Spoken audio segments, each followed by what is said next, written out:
Your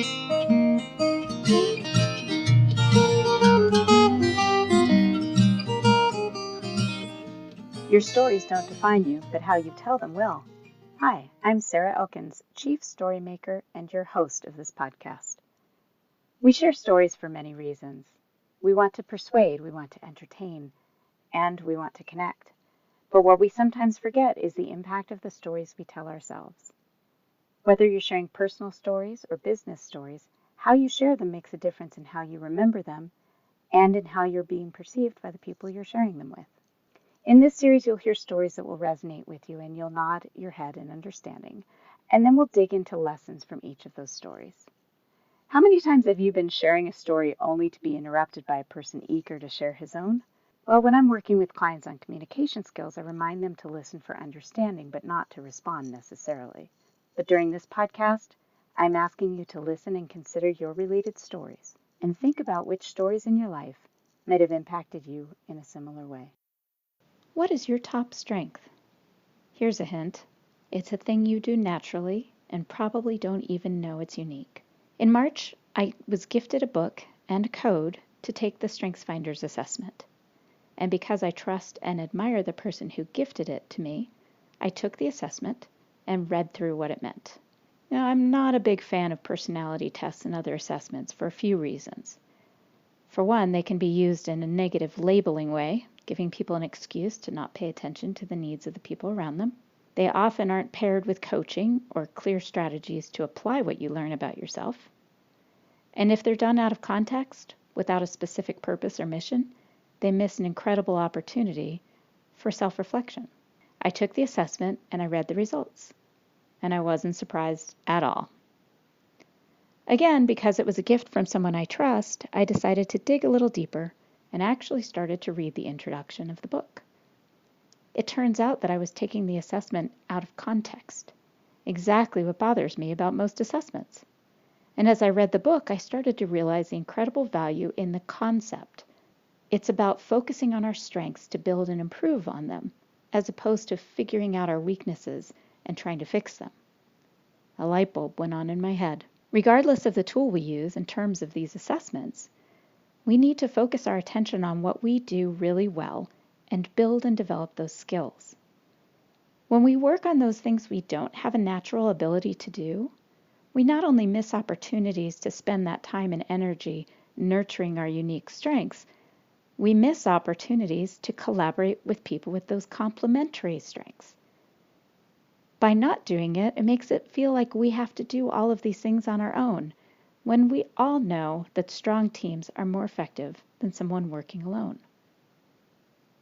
There are some things we simply have to do in our lives, like basic math, reading, and laundry. But when it comes to other parts of our lives, especially professionally, knowing what we're really good at, what makes us feel confident, competent, and satisfied, focusing on our strengths simply makes us happier, more successful, and more productive. When I finished the book, I checked out the website and clicked the button, Become a Strengths Coach. And a few months later, I completed the requirements and was certified through Gallup.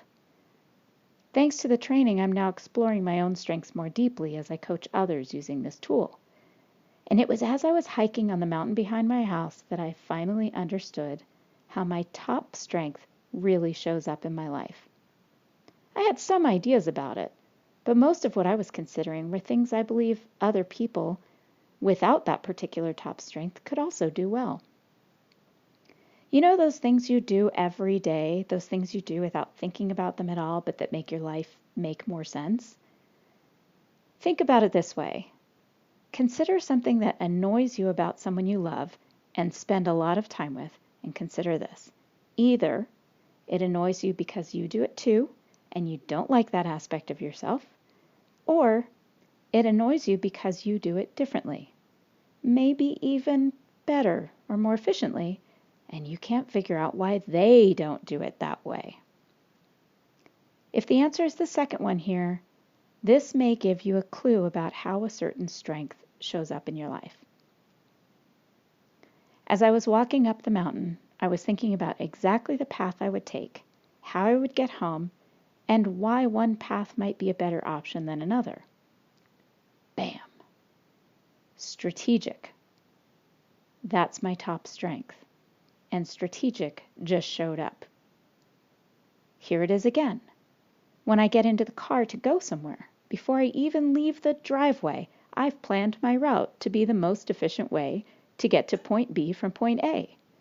And if it's a variety of stops, I've figured out how to avoid turning left onto a busy street without a light, whether I'll have frozen or cold groceries in the car, what that might mean for which stops are first versus last, and how much time each stop should take. Do you do this before you leave your home? Strategic might be one of your top strengths. I was riding with our older son yesterday, and he pulled out of the parking spot in front of our house and immediately turned left onto the cross street. It was everything in me not to make a suggestion about how to get to where we needed to be. That's when I realized that he doesn't think like I do. Strategic is not his first place when he's interacting and solving a problem. That's not where he goes. This kid is really smart. And of course, I think so. But seriously, though he hasn't taken the assessment yet, I know focus will be one of his top strengths. Empathy will definitely be another. And neither of those are anywhere near my top 10. As a matter of fact, focus is nearly at the bottom of my list. And when he is focused, he digs deeply into solving a problem, and there is no interrupting him until he has a solution. That's a strength I kind of wish I had. In a perfect world, my family and friends would simply ask me, what order should we run these errands, and what's the route to get to each? That would mean they understood and valued how my strategic shows up in my life. And when I need someone to help me with empathy, I would go straight to my son to ask for guidance. But it's not a perfect world, and I often choose not to say anything when my husband is driving, unless he asks.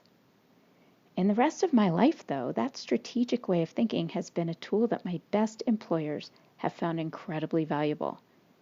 It's also a strength that was not so appreciated or valued by employers who didn't understand it, especially when I didn't know how to present the best, most efficient solution to a problem to them in language that matched their strengths.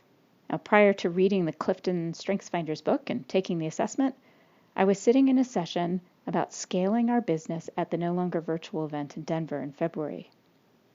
I listened closely to Benjamin Walker, the CEO of Transcription Outsourcing, as he spoke about when to hire staff or a contractor, when to delegate certain tasks. He said, "You started your business because you feel passionate about X, and you're especially talented at X. So when you're spending time on other aspects of the business, you're practically leaving money on the table. Focus on what you do really well and outsource the rest." Damn, that's smart. Now it's your turn. Here's your challenge should you choose to accept it. Find your top strengths. Use an assessment if you're having trouble identifying those activities that you thrive in, those things that come naturally to you. Try StrengthsFinders or DISC. My friend Heather Younger knows about that one.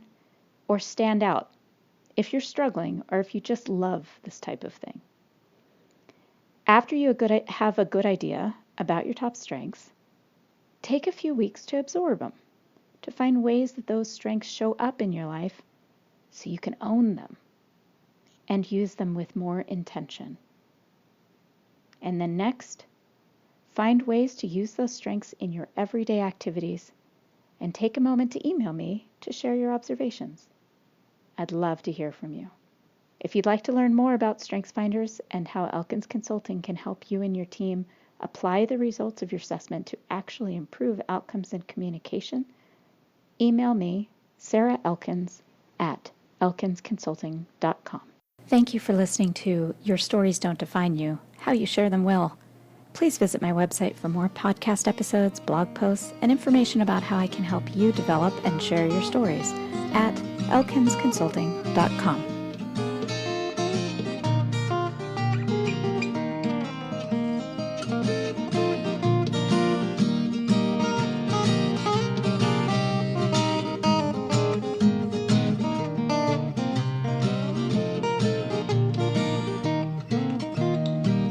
Now listen to me, honey, while I say, how could you tell me that you're going away?